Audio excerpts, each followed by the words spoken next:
தமிழ் திரையுலகில் முன்னணி மாஸ் நடிகராக வலம் வரும் விஜய் கடந்த ஆண்டு தமிழக வெற்றி கழகம் என்கிற அரசியல் கட்சியை தொடங்கி தன்னுடைய அரசியல் வருகையை அதிகாரப்பூர்வமாக அறிவித்தார். முழு நேர அரசியலில் ஈடுபட உள்ளதால் இனி படங்களில் நடிக்க மாட்டேன் என்றும் ஜனநாயகன் தான் தன்னுடைய கடைசி படமாக இருக்கும் எனவும் விஜய் கூறியிருந்தார். இப்படத்தின் ஷூட்டிங் இறுதி கட்டத்தை எட்டியுள்ளது. நடிகர் விஜய் நடித்த காட்சிகள் அனைத்தும் முழுவதுமாக படமாக்கப்பட்டுவிட்டன.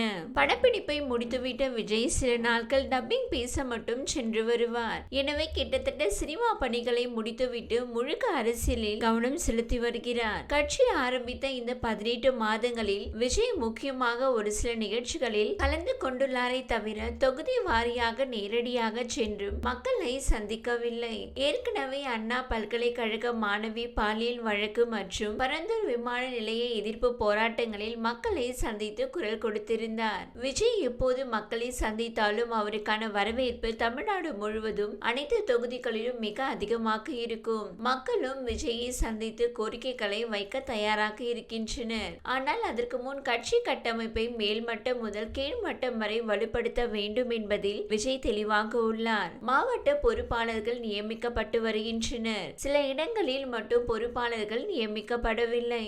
இழுபறி நிலவுகிறது.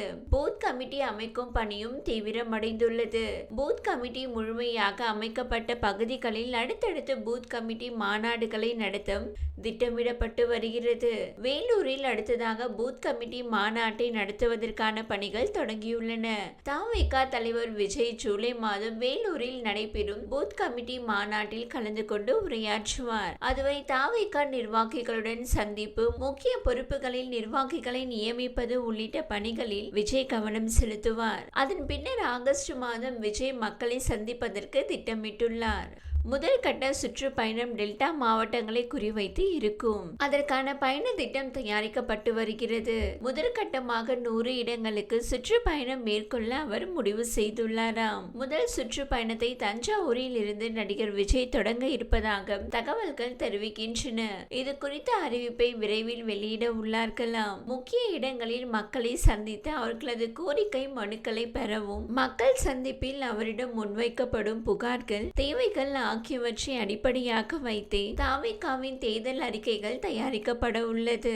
தேர்தலுக்கு முன்னர் அரசு ஊழியர்கள், ஆசிரியர்கள், மீனவர்கள், விவசாயிகள், சிறு குறு தொழில் முனைவோர், கல்லூரி மாணவர்கள், வணிகர்கள் என ஒவ்வொரு தரப்பையும் தனித்தனியாக சந்தித்தும் அவர்களின் கோரிக்கைகளை கேட்டறியவும் திட்டமிடப்பட்டுள்ளது. முந்தைய ஆட்சியாளர்கள் நிறைவேற்றாமல் விட்ட வாக்குறுதிகளை தவிக நிறைவேற்றும் என்று நம்பிக்கை அளிக்கவும் முடிவு செய்யப்பட்டுள்ளது என தகவல் வெளியாகியுள்ளது.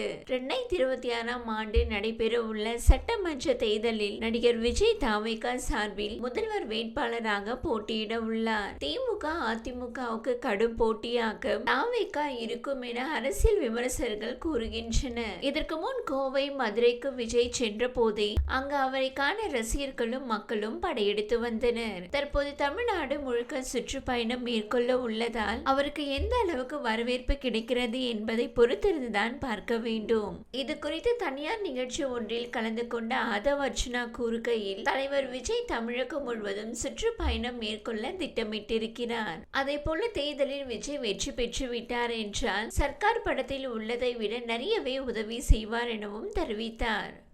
இந்த வீடியோ உங்களுக்கு பிடித்திருந்தால் லைக் செய்யுங்க. மேலும் இதுபோல் வீடியோ தொடர்ந்து பார்க்க நம்ம ஒரு சேனலை சப்ஸ்கிரைப் மற்றும் ஃபாலோ செய்யுங்க.